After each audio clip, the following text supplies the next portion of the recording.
members,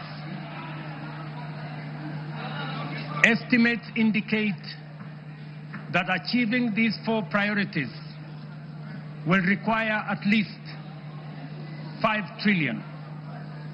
This is undeniably a large sum. Some may see it as unrealistic, even audacious, for a country like ours. But allow me to recall President John F. Kennedy's words in 1962 as he rallied America to reach the moon. And this is what he said, and I quote, "We choose to go to the moon in this decade and do the other things, not because they are easy, but because they are hard. Because that challenge is one we are willing to accept, one we are unwilling to postpone." These 4 projects are our national imperatives, commitments we must embrace without hesitation, not because they are easy, not because they are cheap, but because they are absolutely necessary, because they are worthy of our time. This is the assignment of our generation. This is the purpose for this administration and this parliament, the 13th parliament. And this is the moment we must rise up to. Which brings us to the next question. Given our fiscal constraints, how shall we finance these transformative projects and do so sustainably? The answer, ladies and gentlemen, lies in 2 key financing vehicles: the National Infrastructure Fund and the Sovereign Wealth Fund. As noted earlier, our development ambitions require sustained, large-scale investment in education, in roads, in energy, water systems, logistics, transport, and digital network. Yet, our fiscal space is narrow. We cannot continue funding essential infrastructure through unsustainable borrowing and burdening taxpayers with additional taxes. But neither can we afford to postpone these imperatives without risking our future. There is need to be innovative in the use of our national revenues, or the national revenues at our disposal. There is need to deploy our national assets available to us in creating public-private partnerships that will crowd in the enormous pool of private sector resources available regionally and globally. This is why we will establish the National Infrastructure Fund, whose architecture will be underpinned by the reforms in the Government-Owned Enterprises Bill, passed by this august House, that I will sign into law tomorrow.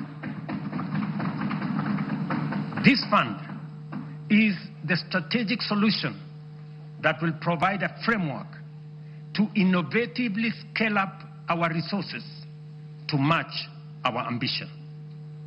It will fulfill our manifesto commitment to rebuild Kenya's infrastructure while reducing reliance on tax and debt. We will do this by using budgeted resources prudently and introducing a financing architecture that leverages capital markets, diversifies ownership through unlocking of national assets through privatization, and use PPP frameworks to channel private capital into public priorities.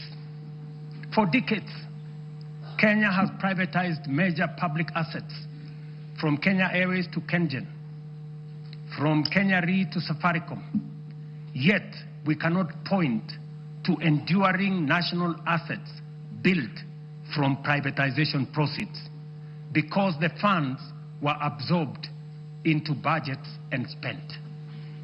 The National Infrastructure Fund will break this cycle.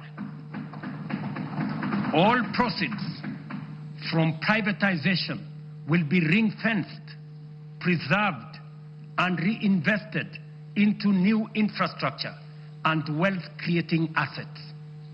When ownership shifts to the private sector for efficiency, the benefits to the public will not diminish, they will multiply.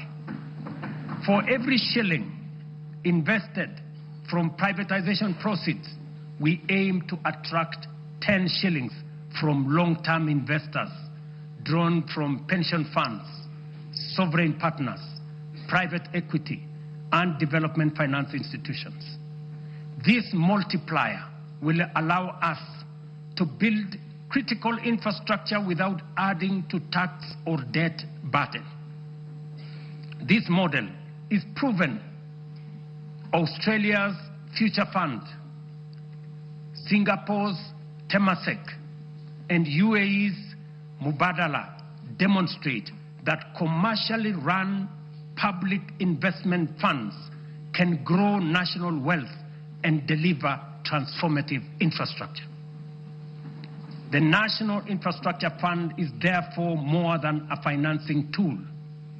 It is a generational strategy, preserving value, mobilizing capital, accelerating delivery, and ensuring Kenya becomes stronger, wealthier, and more competitive. Ladies and gentlemen, honorable members, our Constitution under Article 201C stipulates that the burdens and benefits of the use of resources and public borrowing shall be shared equitably between present and future generations. In essence, when we use natural resources or borrow, we must ensure future generations are not left poorer. That is why, alongside the National Infrastructure Fund, we will establish the Sovereign Wealth Fund to give full effect to the constitutional principle of intergenerational equity. A portion of all royalties from natural resources and a portion of proceeds from privatization of national assets will be invested in the fund. This fund will rest on 3 pillars. Number 1, savings, to be invested for the future, as countries like Norway, Kuwait, Saudi Arabia have done with trillion-dollar funds.